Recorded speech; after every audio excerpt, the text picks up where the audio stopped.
अस्सलाम वालेकुम। हाँ जी दोस्तों, क्या हाल है। तो आज हम आपके साथ कुछ गार्डनिंग टूल्स की वीडियो शेयर करेंगे जिनकी ज़रूरत हमें रोज़मर्रा की गार्डनिंग में पड़ती रहती है। तो जिनके इस्तेमाल से हमारी गार्डनिंग आसान भी हो जाती है। तो चलें आज की वीडियो को शुरू करते हैं और देखते हैं कि हमें कौन कौन से गार्डनिंग टूल्स की ज़रूरत पड़ती है।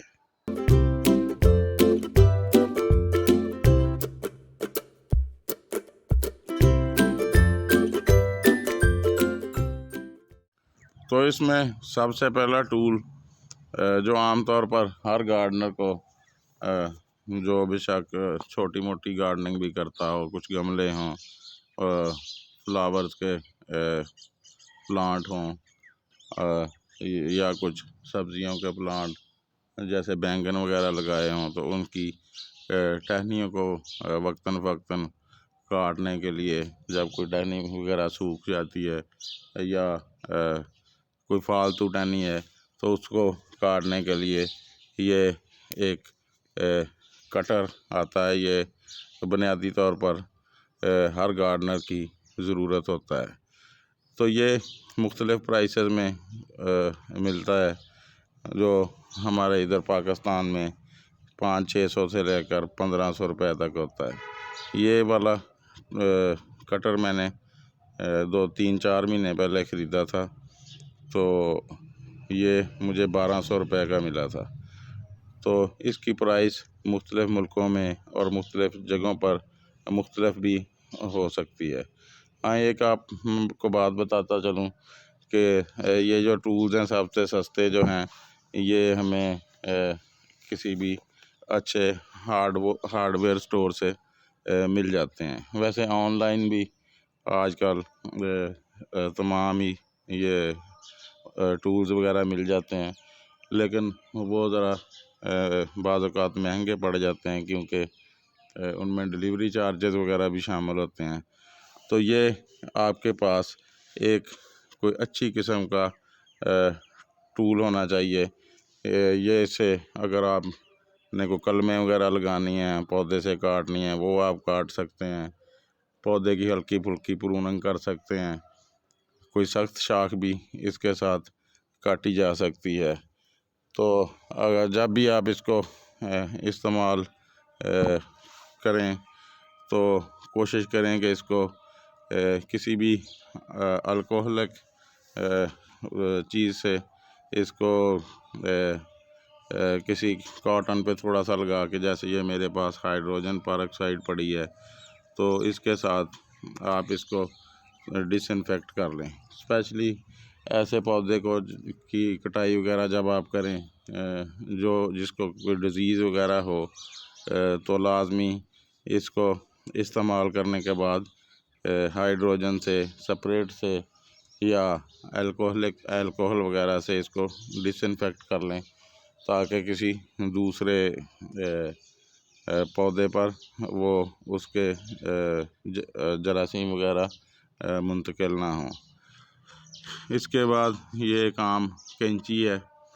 ये भी गार्डनिंग में ज़रूरत पड़ती रहती है इसकी, छोटी मोटी हार्वेस्ट करने के लिए जैसे धनिया वगैरह है या पालक है या मेथी वगैरह अगर हमने पॉट में लगाए हुए हैं, तो उसको काटने के लिए, या आपने कोई डोरी वगैरह या रस्सी वगैरह किसी पौधे को बांधनी है, तो उसको काटने वगैरह के लिए भी ये कैंची, जिसे इंग्लिश में सीज़र कहते हैं, इसकी ज़रूरत पड़ती है। इसके बाद ये आगे एक बड़ी कैंची पड़ी हुई है। इसको भी पौधों की कटाई छटाई करने में ज़रूरत पड़ती है।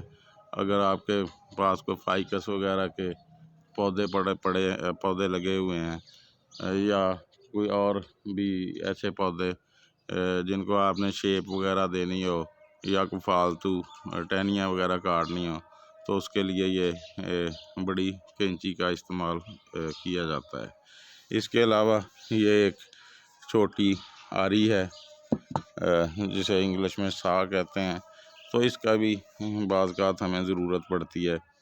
कोई सख्त टहनी, कोई सूखी हुई टहनी वगैरह काटने के लिए जो ये कटर या वो बड़ी कैंची नहीं जिससे काट सकती, तो इसके साथ बड़े आराम से हम उस पौधे की उस शाख को काट सकते हैं और बड़ा सॉफ्ट सा कट लगा सकते हैं।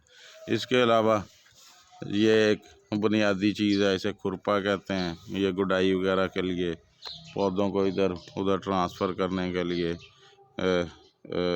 ये खुरपा इस्तेमाल होता है। इसके अलावा ये मेरे पास एक बड़ा खुरपा है, क्योंकि हमारा ये लॉन है, इधर से हमें कोई पौधा ज़मीन में लगाने के लिए या पौधे को एक जगह से दूसरी जगह शिफ्ट करने के लिए इसकी ज़रूरत पड़ती है। तो आपको ज़रूरी नहीं है कि आप जितनी चीज़ें मैं बता रहा हूँ सारी लें। जिस चीज़ की आपको ज़रूरत हो आप वो अपनी गार्डनिंग के हिसाब से वो लेकर तो उसका इस्तेमाल कर सकते हैं। एक आगे ये इसको दरांती कहते हैं, आम तौर पर पंजाबी में दातरी भी कहते हैं। तो इसका भी कहीं कहीं हमें इस्तेमाल करना पड़ता है, क्योंकि हमारा ये लॉन है, इसके दीवारों के साथ साथ जो ग्रास कटर है वो नहीं चलता, तो वो जो घास बच जाती है वो हमारा माली इसको उस घास को काटने वगैरह के लिए इस्तेमाल करता है।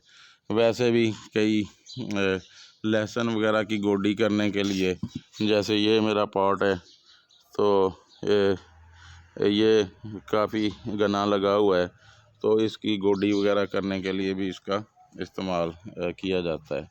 वैसे ऐसी जगह पर आप फॉग का कांटे का इस्तेमाल भी जिससे हम खाना वगैरह खाते हैं उसका इस्तेमाल भी कर सकते हैं।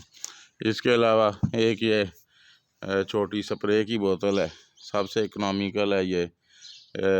आप थोड़ी बहुत गार्डनिंग करते हुए ये सबसे सस्ती चीज़ है। ये बोतल तो आम सी है, 1 लीटर की ये पानी वाली बोतल है।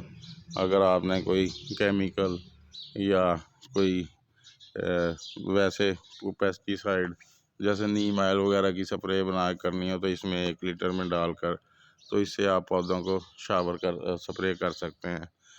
तो ये सबसे वैसे तो और भी बहुत सारी मिलती हैं बाज़ार से, तो अगर आप इकोनॉमिकल साइड पर जाएं तो आप ये वाली ले सकते हैं। ये सिर्फ बोतल तो हर घर में होती है। इसकी ऊपर वाला स्प्रे 15-20 रुपए में मिल जाता है इधर, तो इसको भी आप एज ए स्प्रेयर इस्तेमाल कर सकते हैं। इसके अलावा जिन घरों में या जहाँ सिर्फ पॉट्स वगैरह में गार्डनिंग की जाती है, तो ये जो मेरा पड़ा हुआ है ये पानी वाला कैन, इसकी ज़रूरत भी आम तौर पर हमें पड़ती है। तो इसका गमलों में पानी देने के लिए बहुत ही ये फ़ायदेमंद चीज़ है, क्योंकि इससे इसके आगे शावर सा लगा हुआ है, तो बड़े आराम से पानी गमलों में डल जाता है और पौधे की मिट्टी और पौधे की जड़ें वगैरह भी डिस्टर्ब नहीं होती हैं। अगर आप किसी ऐसे जैसे ये पाइप वगैरह से पानी देंगे तो प्रेशर से मिट्टी भी डिस्टर्ब होगी और उसमें गड़ा वगैरह बन जाएगा। तो आज की ये कुछ बुनियादी चीज़ें हैं, बाकी आप अपने हिसाब से जिस चीज़ की भी ज़रूरत हो, मेरे पास वैसे वो दूर पड़ा हुआ है वो ग्रास कटर भी है, एक बड़ा स्प्रेयर पंप भी है, वो इलेक्ट्रॉनिक है। तो जिस चीज़ की भी आपको ज़रूरत हो वो आप अपने लिए ले सकते हैं। तो मेरा ख्याल है बुनियादी टूल्स की आपको आज समझ आ गई होगी। अगर आपने हमारा चैनल अभी तक सब्सक्राइब नहीं किया तो कर लें। आपको गार्डनिंग से मुतल्लिक इंफॉर्मेशन से भरपूर वीडियोस इस चैनल पर देखने को मिलती रहा करेंगी। ओके जी, अल्लाह हाफिज़।